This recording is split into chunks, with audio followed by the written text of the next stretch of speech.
जय माता दी। माँ काली ने किया था शुंभ और निशुंभ का वध। श्रीमद् देवी भागवत पुराण से प्राप्त ज्ञान कहानियों के अनुसार शुंभ और निशुंभ दो असुर भाई थे जो भगवान ब्रह्मा से वरदान प्राप्त करने में कामयाब रहे कि उन्हें किसी भी पुरुष द्वारा नहीं मारा जाएगा, चाहे वह इंसान हो या पशु पक्षी आदि, लेकिन केवल एक महिला द्वारा। उन्होंने यह सोचकर यह वरदान चाहा कि वे हमेशा जीवित रहेंगे, क्योंकि वे ऐसी महिला के बारे में नहीं जानते थे जो इतनी शक्तिशाली हो कि उन दोनों को युद्ध में मार सके। इस प्रकार सशक्त होकर इन राक्षसों ने संतों की प्रार्थनाओं में खलल डालना शुरू कर दिया और उन्हें यातनाएं दी और उनसे किसी अन्य देवता के बजाय दोनों की पूजा करने के लिए कहा। देवताओं को यह एहसास हुआ कि वह दोनों भाइयों को हरा नहीं सकते।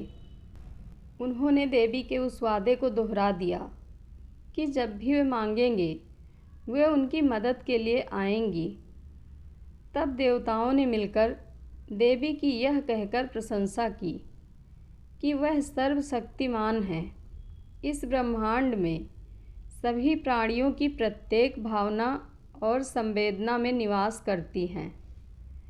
जब देवता इस प्रकार व्यस्त थे तब देवी पार्वती वहाँ से गुजरी और जब देवताओं की प्रार्थना उनके कानों में पड़ी तो उन्हें दया आ गई और इस प्रकार उन्होंने अपने आप से एक और देवी बनाई जिसे कौशिकी के नाम से जाना जाता है।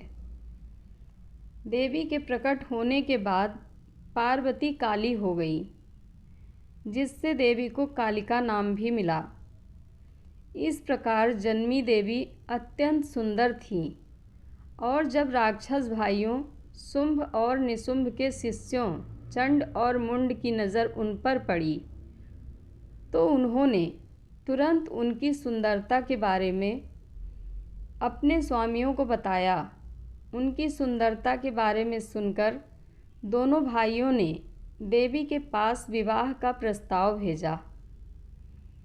देवी ने उन्हें बताया कि उसने उसी से विवाह करने की प्रतिज्ञा की है जो उसे युद्ध में परास्त कर उसे बलपूर्वक अपने साथ ले जा सके।